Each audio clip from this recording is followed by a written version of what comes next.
Beaucoup de jeunes étrangers qui arrivent en Belgique ont comme projet de poursuivre ou d'entamer des études. Mais souvent, la douleur des procédures administratives et institutionnelles viennent briser leurs rêves. J'ai été rencontrer Marilde Coman, avocate en droit des étrangers, pour mieux cerner les difficultés auxquelles ils font face.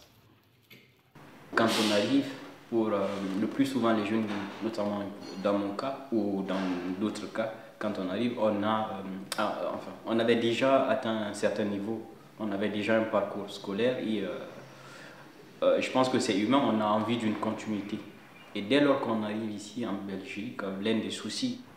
Alors il y a pas mal d'étudiants qui font face à des problèmes effectivement dans le cadre de leur inscription pour pouvoir séjourner en Belgique et en étant étudiant. Déjà le problème principal qu'on rencontre vraiment presque dans tous les dossiers, c'est le délai de réponse de l'Office des étrangers. Pour donner un peu un exemple, cette année, pour les demandes introduites en septembre, les étudiants ont seulement leur réponse de l'Office des étrangers maintenant. Donc c'est plus de 7 mois de délai pour lesquels la personne attend une réponse de l'Office des étrangers. Dans la loi, il n'y a rien qui prévoit qu'il doit y avoir un délai minimum. On dit juste que ce délai est raisonnable.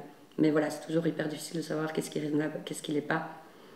Dans ces cas-là, il y a le fait de ne pas avoir de ressources suffisantes. Parce que chaque année, l'Office étranger demande qu'on ait un certain montant sur un compte pour pouvoir subvenir à ses besoins. Je pense que depuis 2023, il est monté à 789 €. C'est énorme pour un étudiant.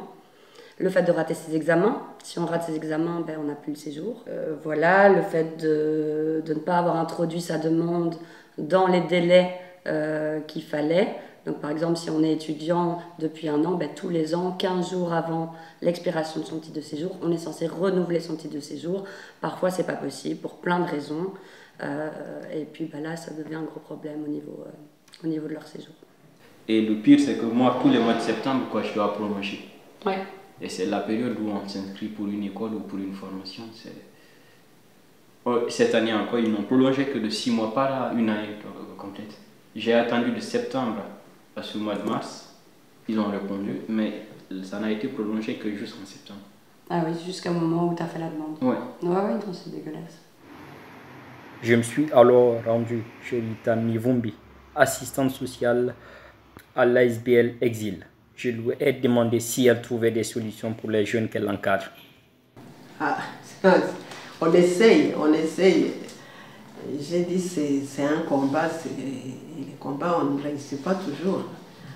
Moi je me dis très souvent ce qui me fait mal, par exemple dans les inscriptions à l'école, des fois vous tombez sur, ça dépend sur qui on tombe, ça c'est une chose, ça dépend sur qui on tombe.